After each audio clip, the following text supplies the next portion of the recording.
আসসালামু আলাইকুম ওয়া রাহমাতুল্লাহি ওয়া বারাকাতুহু। আউযু বিল্লাহি মিনাশ শাইতানির রাজিম। বিসমিল্লাহির রহমানির রহিম। আজকে আমরা ইনশাআল্লাহ যে বিষয়টা নিয়ে আলোচনা করব, বিষয়টি হলো মুনাফিকের জন্য নামাজ পড়া এবং মুনাফিকের জন্য দোয়া করা নিষেধ।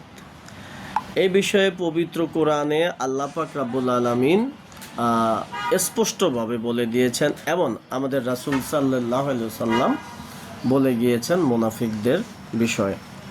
তো আমরা প্রথমেই পবিত্র কোরআনের সূরা তাওবার ৮০ নম্বর আয়াত অধ্যয়ন করি এবং এরপরে এই আয়াতের যে তাফসির রয়েছে সেই তাফসিরটি আমরা ইনশাআল্লাহ আলোচনা করব। তো বিসমিল্লাহির রহমানির রহিম। ইস্তাগফির লাহুম আও লা তাস্তাগফির লাহুম ইন তাস্তাগফির লাহুম ৭০ মাররাতান ফালাইয়াগফিরাল্লাহু লাহুম যালিকা বিআন্নাহুম কাফারু বিল্লাহি ওয়া রাসূলিহি আল্লাহু লা ইয়াহদিল কওমাল ফাসিকিন। আল্লাহ বলেন, হে নবী, তুমি তাদের জন্য ক্ষমা প্রার্থনা করো বা না করো একই কথা। তুমি যদি তাদের জন্য ৭০ বার ক্ষমা প্রার্থনা করো তবু আল্লাহ তাদেরকে ক্ষমা করবেন না। তা এই কারণে যে তারা আল্লাহ ও তার রাসূলের সাথে কুফরি করেছে, আল্লাহর অবাধ্য লোকদেরকে হেদায়েত প্রাপ্ত করেন না। আর আগামীতে তাদের মধ্য থেকে কেউ মারা গেলে তার জানাজার নামাজও তুমি কখনো পড়বে না, কারণ তারা আল্লাহ ও তার রাসূলকে অস্বীকার করেছে এবং তাদের মৃত্যু হয়েছে ফাসেক অবস্থায়। এই যে জানাজা পড়ার জন্য যে নিষেধ করেছেন আল্লাহ, এটা হলো সূরা তাওবার ৮৪ নম্বর আয়াত। দেখেন মুনাফিকদেরকে আল্লাহ কত ঘৃণা করে। মুনাফিক কিন্তু কাফেররা না, কাফের তো কাফের, ও তো আলাদা একটা জাত, আলাদা একটা দল। মুনাফিক হলো আর একটা দল। এই মুনাফিক কারা? যারা ইসলাম যাদের কাছে ভালো লাগে না, যাদের কাছে শয়তানের সব কিছু ভালো লাগে, যারা ইসলাম প্রতিষ্ঠার জন্য কাজ করে না, ইসলামের জন্য জিহাদ করতে চায় না, যাদের সম্পর্ক হলো কাফেরদের সাথে, এরাই হলো কিন্তু মুনাফিক। যেমন আব্দুল্লাহ ইবনে উবাইয়া, সে কিন্তু মুনাফিকের ঘোষণা পেয়েছিল কখন? যখন সে উহুদের যুদ্ধ থেকে তার কিছু অনুসারী নিয়ে সে ফেরত চলে আসে। তারপরে আরও মুনাফিক যাদেরকে বলা হয়েছিল, তাদের একটা লিস্টও হয়েছিল মুনাফিকদের রাসূল সাল্লাল্লাহু আলাইহি সাল্লামের আমলে। কারা এরা? যারা এই যে কাফের মুশরিকদের সাথে ভালো সম্পর্ক রাখতো, আর এমনিতে মদিনাতে মুসলমানদের সাথে তাল দিয়ে থাকতো মায়ের খাওয়ার ভয়ে বা প্রভাব প্রতিপত্তি ধরে রাখার জন্য, কিন্তু তলে তলে তারা সব সময় চাইতো কি কাফেররা বিজয়ী হোক, মুসলমানরা ক্ষতিগ্রস্ত হোক। রাসূল সাল্লাল্লাহু আলাইহি সাল্লামের বিরুদ্ধে তারা প্রচণ্ড রকমের নানান কূটকৌশল করত। তারপরে আমাদের মা আয়েশা রাদিয়াল্লাহু তাআলার বিষয় এই তারা কি করছে, অনেক নোংরা অপপ্রচার করছে। আবার রাসূল সাল্লাল্লাহু আলাইহি সাল্লামের কিছু হইলেই তারা উল্টাপাল্টা কথা বলতো। এরাই কিন্তু কি মুনাফিক। তো মুনাফিকের বৈশিষ্ট্য বুঝতে হবে। আমাদের সমাজের মধ্যে আজকে যারা ইসলামের দুশমন, যারা ইসলাম চায় না, তারা উল্টা দেখি যে কি মুসলমান যারা ইসলাম প্রতিষ্ঠার জন্য হাজার হাজার মানুষ জীবন দিয়েছে, সেই মানুষদেরকে বলে কি মুনাফিক। কেন বলে? ওই ইসলামের শত্রু যারা, তাদের বিভিন্ন রকমের অনাচার অবিচারের বিরুদ্ধে যখন ইসলামের প্রতিষ্ঠা যারা চায়, তারা কথা বললেই বলে যে এরা মুনাফিক, এটা মুনাফিকই করছে। তো আল্লাহ আসলে আমরা ব্যক্তিরা মুনাফিক কাউকে বললে হবে না, আল্লাহ যাকে মুনাফিক বলছে সেই মুনাফিক। দেখেন তাফসীর ইবনে কাসিরের মধ্যে রয়েছে, আল্লাহ তাআলা শ্রী ও রাসূল সাল্লাল্লাহু আলাইহি সাল্লামকে নির্দেশ দিচ্ছেন যে তিনি যেন মুনাফিকদের সাথে কোনোই সম্পর্ক না রাখেন, তাদের কেউ মারা গেলে যেন তার জানাজার নামাজ না পড়ান এবং তার জন্যে ক্ষমা প্রার্থনা বা দোয়া করার উদ্দেশ্যে যেন তার কবরের কাছে না দাঁড়ান, কেননা তারা আল্লাহ ও তার রাসূল সাল্লাল্লাহু সাল্লামের সাথে কুফরি করেছে এবং ওই অবস্থাতেই মারা গেছে।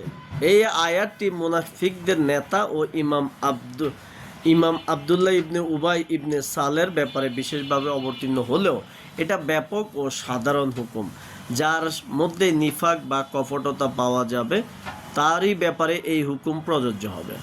সহিহ বুখারীতে ইবনে উমর রাদিয়াল্লাহু হতে বর্ণিত আছে যে আবদুল্লাহ ইবনে উবাই মারা গেলে তার পুত্র আবদুল্লাহ রাদিয়াল্লাহু রাসূলুল্লাহ সাল্লাল্লাহু আলাইহি সাল্লামের দরবারে হাজির হয়ে আবেদন করে, হে আল্লাহর রাসূল সাল্লাল্লাহু আলাইহি সাল্লাম, আমার পিতার কাফনের জন্যে আপনার গায়ের জামাটি দান করুন। রাসূলুল্লাহ সাল্লাল্লাহু আলাইহি সাল্লাম তার আবেদন মঞ্জুর করে তাকে জামাটি দিয়ে দেন। অতঃপর তিনি নবী সাল্লাল্লাহু আলাইহি সাল্লামকে তার পিতার জানাজার নামাজ পড়াবার জন্য অনুরোধ করেন।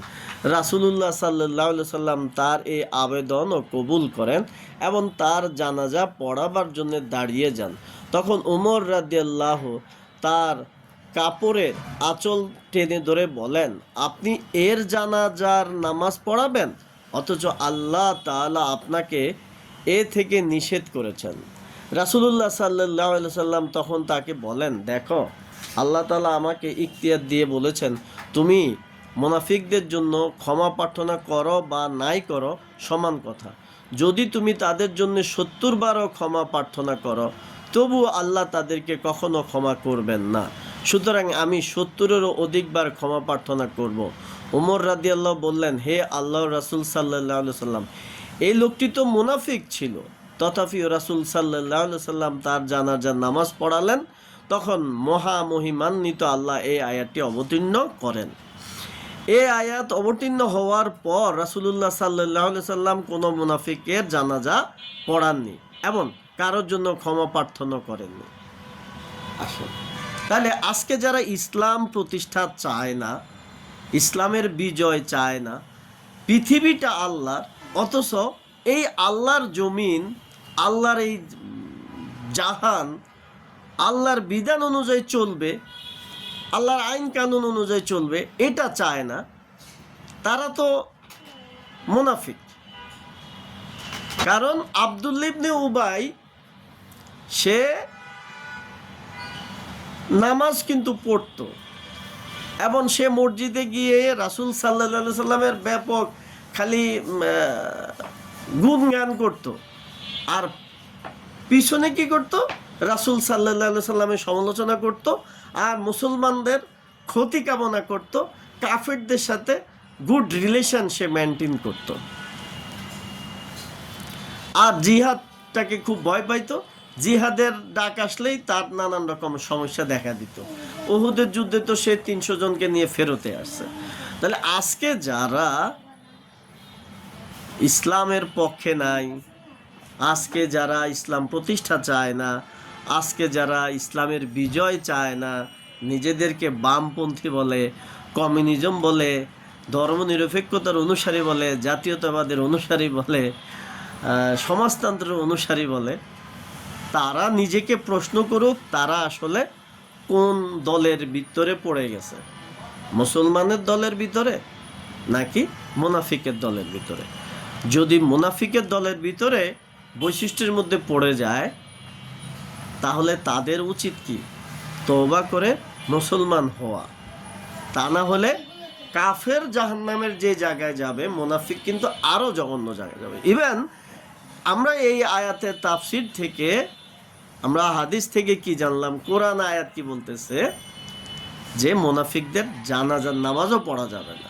তাহলে আজকে আমাদের সমাজে যারা ইসলামের দুশমন তারা মারা যায়, আমাদের অনেক হুজুররাও কিন্তু কি দৌড় দিয়ে চলে যায়, হ্যাঁ, মানে আবার আমরা অনেকে কি তাদের আবার জান্নাতও কামনা করে।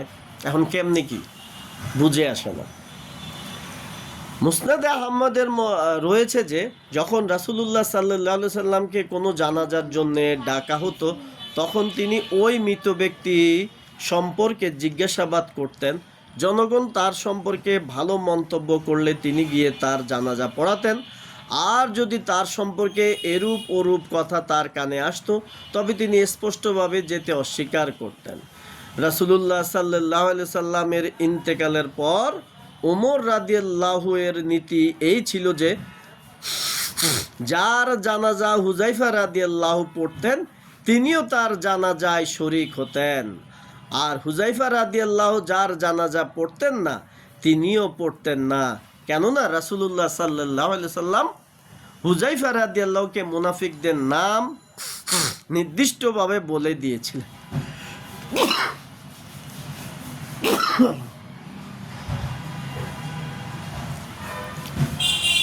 ওই নামগুলো শুধু তারই জানা ছিল। এই জন্যই তাকে রাসূলুল্লাহ সাল্লাল্লাহু আলাইহি সাল্লামের বিশ্বস্ত জন আখ্যা দেওয়া হয়েছে। এমনকি একদিন এটাও ঘটেছিল যে ওমর রাদিয়াল্লাহু এক ব্যক্তির জানাজার জন্য দাঁড়িয়েছেন। এমন সময় হুযায়ফা রাদিয়াল্লাহু তাকে চিমটি কেটে এ থেকে বিরত রাখেন। মুনাফিকদের ব্যাপারে জানাজা এবং ক্ষমা প্রার্থনা থেকে মুসলিমদেরকে বিরত রাখা এই বিষয়েরই দলিল যে মুসলিমদের ব্যাপারে এই দুটো বিষয়ের প্রতি বিশেষ গুরুত্ব আরোপ করা হয়েছে।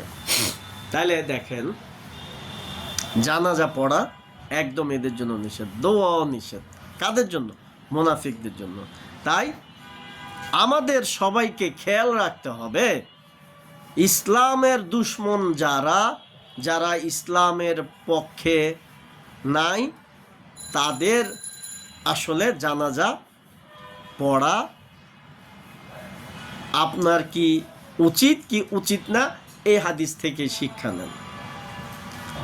আর যাদের মাঝে এই মুনাফিকের এই বৈশিষ্ট্য রয়েছে, মুনাফিকের বৈশিষ্ট্য কি সেটা আব্দুল্লাহ ইবনে উবাইয়ের বৈশিষ্ট্যটাই আপনারা যাচাই বাছাই করেন যে তাকে কেন মুনাফিক বলা হয়েছে, কোন কারণে মুনাফিক বলা হয়েছে।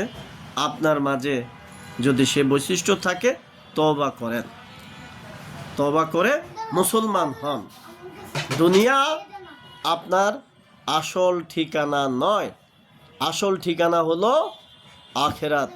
দুনিয়া হলো আখেরাতের তুলনায় আপনার আঙ্গুল সমুদ্রের মধ্যে। সমুদ্র আমাদের এই বঙ্গোপসাগর না, কিন্তু সমুদ্র, যেটা আমরা এই যে ভারত মহাসাগর, আটলান্টিক মহাসাগর এগুলোর নাম শুনি, ওই সমুদ্রের মধ্যে আঙ্গুল ঢুকালে ওই আঙ্গুল দিয়ে যতটুক পানি উঠে, দুনিয়া জীবনটা আখেরাতের তুলনায় এতটুকু। তাই সাবধান, মুসলমান হন, ইসলামের বিজয়ের জন্য কাজ করেন। আল্লাহ রাসূল সাল্লাল্লাহু আলাইহি সাল্লামের কাছে শাফায়াত চাইতে গেলে আপনাকে আল্লাহ রাসূল জিজ্ঞাসা করবে যে ইসলামের জন্য আমি 3 বছর শিয়াবে আবু তালেবের মধ্যে না খেয়ে না দে থাকতেছে, এক ঘরে করে রাখা হয়েছে, গাছের লতা পাতা খাইতে হয়েছে, যে ইসলামের জন্য তায়েফে গিয়া মায়ের খাইতে হয়েছে আল্লাহ রাসূল সাল্লাল্লাহু আলাইহি সাল্লামকে, যে ইসলামের জন্য নিজের জন্মভূমি ত্যাগ করা লেগেছে, যে ইসলামের বিজয়ের জন্য ওনাকে অনেকগুলো যুদ্ধ করতে হয়েছে, যে ইসলামের জন্য কাফেরদের এত নোংরা আচরণ সহ্য করতে হয়েছে, এত ত্যাগের পর যে ইসলাম প্রতিষ্ঠা করে গিয়েছেন, সেই ইসলাম আজকে প্রতিষ্ঠিত নেই। তোমার কি ভূমিকা ছিল? তখন কিভাবে শাফায়াত পাবেন? মুক্তি পাবেন না, রক্ষা হবে না। তাই সাবধান হন এবং ইসলামের পথে চলুন, নিজে ইসলাম মানুন, অন্যের মাঝে ইসলামের দাওয়াত ছড়িয়ে দিন এবং মুসলমান হয়ে দুনিয়া থেকে মৃত্যু যেন হয় সে ব্যবস্থা করেন। ওই ইসলামী দলগুলোর খালি সমালোচনা করেন না। বাংলাদেশে ইসলাম প্রতিষ্ঠা করতে যারা চায় তাদের সাথে চলুন। আসসালামু আলাইকুম ওয়া রাহমাতুল্লাহি ওয়া বারাকাতুহু।